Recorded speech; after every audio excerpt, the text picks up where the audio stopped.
Well, I think this is what it comes down to. And again, let's switch gears here.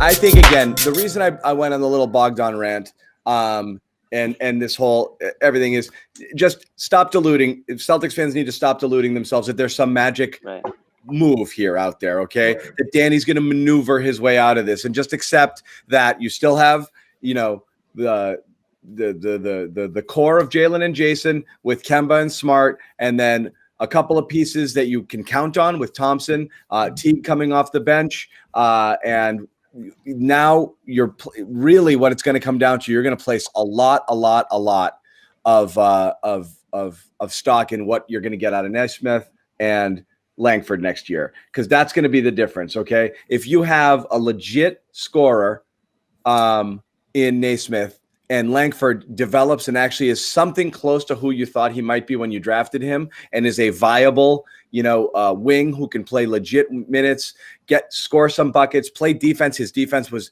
actually surprisingly very good last year, and get a full healthy year out of him. If you can rotate these guys in as wings who can play roles on this team and give you some good bench minutes there, you're going to feel a lot better about things, because you're going to feel that you have some developmental guys who may or may not end up being stars, but can eat real minutes on this team. And maybe, again, we talk about supplementing where you've lost in other places, and you make gains other places. So you're looking at a little bit of development, a little more from Tatum and Brown without Hayward being there to just have the ball in their hands a little bit more. And you're looking at these guys to step it up a tad and be a little better, maybe a little more out of Rob Williams. And if everybody raises it up a little bit, you may be close to the same level you were last year. It's not going to excuse the fact that you could have done that plus had assets. The two things are mutually exclusive. You'd be counting on all of these guys to do these things and still have some assets in the trove here to do things with, an exception, whatever. So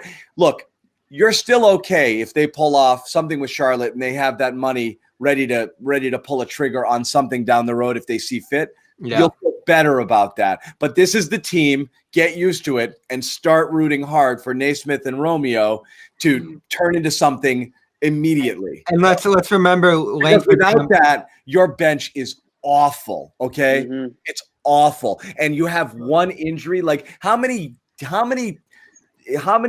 stretches did they survive without Gordon, without Jalen, without Smart, without whatever? You lose one of those guys, and you're like, all right. You thin it to win. More minutes for this guy. You lose what? You lose Jalen for a stretch of 7 games, 8 games, 12 games. Friggin', I don't want to see who's playing there. So you need these guys to be passable very fast. And let's remember, Langford's probably going to be out a month and a half to start this season. So he's not in the picture either. Yeah. They're thin. They're extremely thin to start this year. They bring back Semi Ojeleye yesterday, which is interesting. That probably factors into this flexibility I'm talking about. Yeah, why is that interesting, Bobby? They have no one else. They need wing guys. Well, there were guys out there. Of course you bring back Semi. And this is I didn't love the Jeff Teague move, because there were other ways to upgrade yourself on the wing, like a Torrey Craig or the likes who are out there. Kent Bazemore goes to Golden State. So I find it interesting that,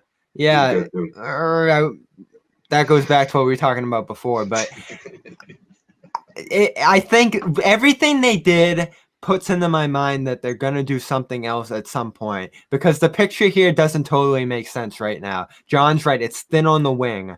You're pressing a ton of inexperienced players to come in and impact now. Nesmith in particular. Nesmith could end up starting on this team if you want to keep Marcus Smart on the bench. I saw some people theorizing that today as well, too. I mean, it's a big leap to say that. You could show up.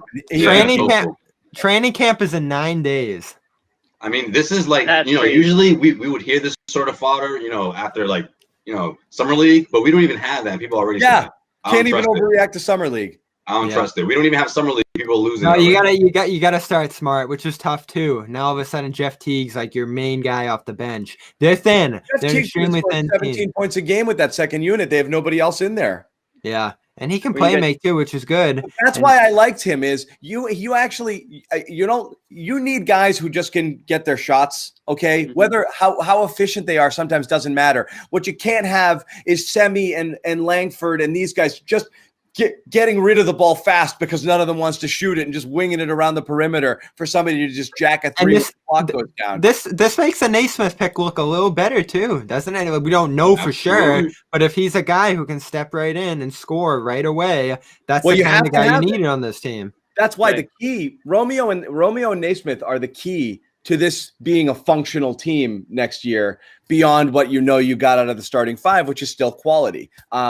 So that's it. I mean, this is the name of the game, the wings here, and yeah, I mean, that's the biggest concern, right, guys? Like, what's a bigger concern than that? The wing position, in my opinion, secondary wing position. That's why I would have used the mid-level on that instead of a big. I would have floated it with the bigs that they had and brought in a wing and seen if you could have gotten to. Was there a wing out there good enough to? Yeah, Montreal.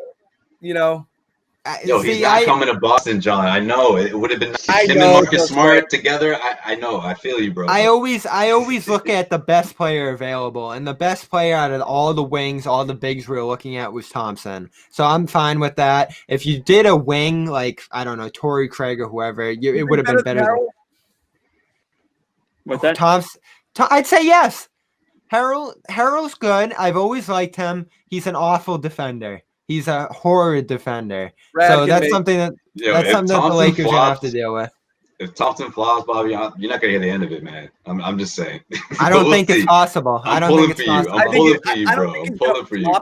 He's not getting paid enough to flop. I just think he's going to be fine. He's going to be fine. You're not exactly. That's what I expect from him. You're going to have the same vibe about you the need bigs. fine. Huh?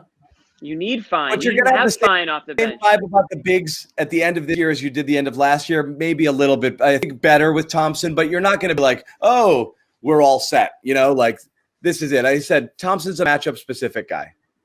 I thought Thompson was such a pleasant surprise yesterday. I didn't think they were actually going to be in the running for him. I thought the LAs were going to step in. I thought Cleveland was going to fight hard to keep him. There's a reason yesterday that we were doom and gloom during the day. And then at night, it was like, all right, there's a little something here.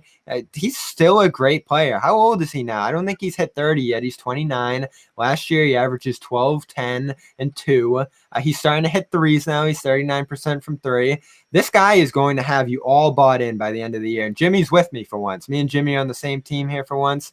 This guy's going to sell you too. Thompson train. All right.